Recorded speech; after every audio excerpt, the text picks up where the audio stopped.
Hey, this is Steven. And Melissa. And today I want to talk a little bit about the difference between endemic and non-endemic sponsors. So when you're an influencer and you are going and getting sponsorships, there are a lot of options for how you try to acquire sponsors. And I always like to break things down into dichotomies if possible, one option or the other. And one of the big ones is endemic versus non-endemic sponsors. So first of all, what does that mean?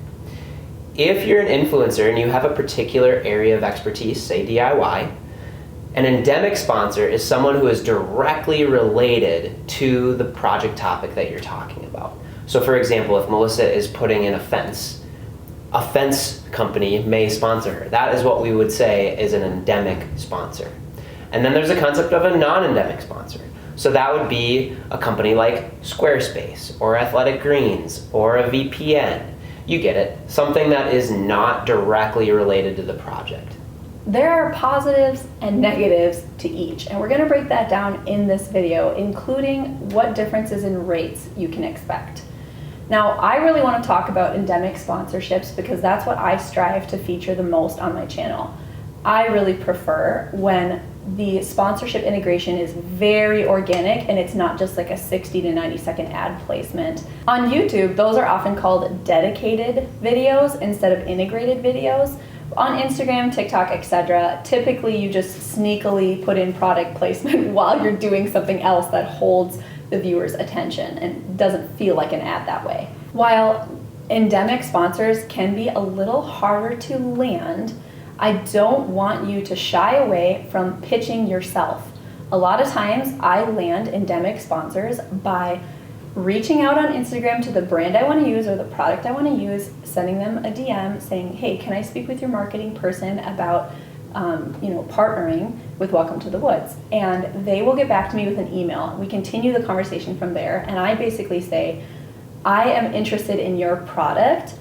Please be my sponsor on this video, and this is what the video is going to look like. It's going to be shown throughout. I'm going to show maybe how to use it for an install, or it's going to be the crutch that solves the problem of the storytelling in the video. Non-endemic sponsors are typically the ones that come inbound to your email and pitch you a really, really low rate. And I understand why, if it's not related to the video, it feels more like an ad and people are less likely to engage with it.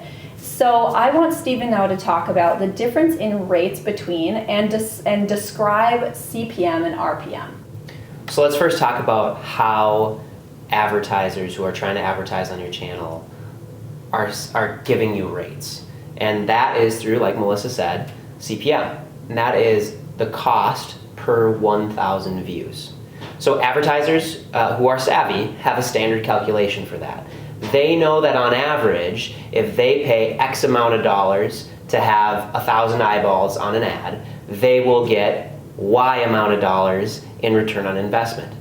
And so really savvy companies, they have dedicated marketing teams, they're tracking this, and they know how much they can pay. There is an industry standard for non-endemic sponsors. So for a pretty standard YouTube mix for a US influencer, you're looking at about $20 to $30 CPM on a video. So let's say that on average, you get 10,000 views a video. If an advertiser is willing to pay $20 CPM, they're gonna offer you $200 to sponsor your video. If on average you're getting 100,000 views, you're gonna get offered $2,000. Pretty simple and standard calculation. And that comes with some perks, right? Those non-endemic sponsors tend to be super easy to work with. They have very direct requirements because they've worked with many influencers before. And so they also, I just want to jump in here and say, they also are much more likely to agree to a multi-video deal. It is so much easier to convince them to sign up for 5 videos or at least 2 videos. Even if it's a rate that's lower than what you would typically like, if you have a lot of video slots to fill, it is a viable option. Mm-hmm. So I want to talk a little bit about endemic sponsors. Because that product is so related to the user, you can command a higher rate. Oftentimes endemic sponsorships are anywhere between $50 and $100 CPM for a long format video on YouTube. Let's say that an influencer is getting 10,000 views per video. If they're getting $100 CPM, that's going to be $1,000 for that video instead of the $200 for a non-endemic sponsor. That's a big difference.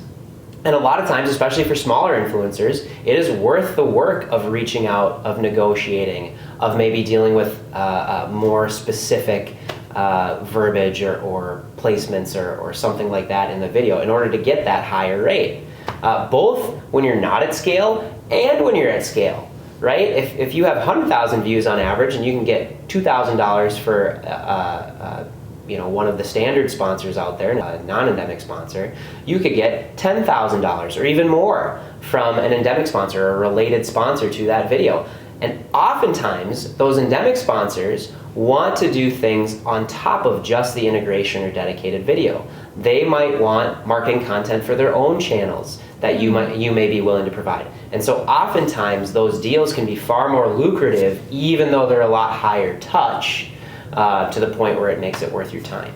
We didn't talk a lot about the CPM on short format videos. It is lower than long format videos for sure, but it's actually the reason I don't really want to throw a rate is because most of my friends making short format videos are making a higher RPM, which is revenue per 1,000 views, than I would expect. And so I always think you should aim high, pitch yourself high, and negotiate down from there.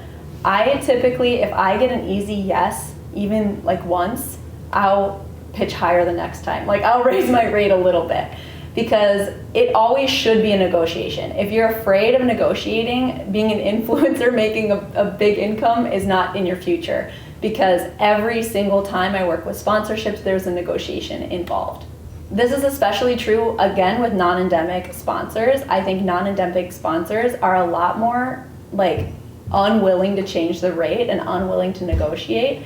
And I don't like that. I value myself, I value my work, and I want to work with brand applicable products that I can really authentically promote and get a higher rate for the level of effort. Now that you know some of the differences between endemic and non-endemic sponsorships, I'd love to know in the comments below which one you snag more often, like what type of sponsor do you work with more often, and what do you see as some of the downsides to that type of sponsorship. Let's continue the conversation. Thanks so much for watching.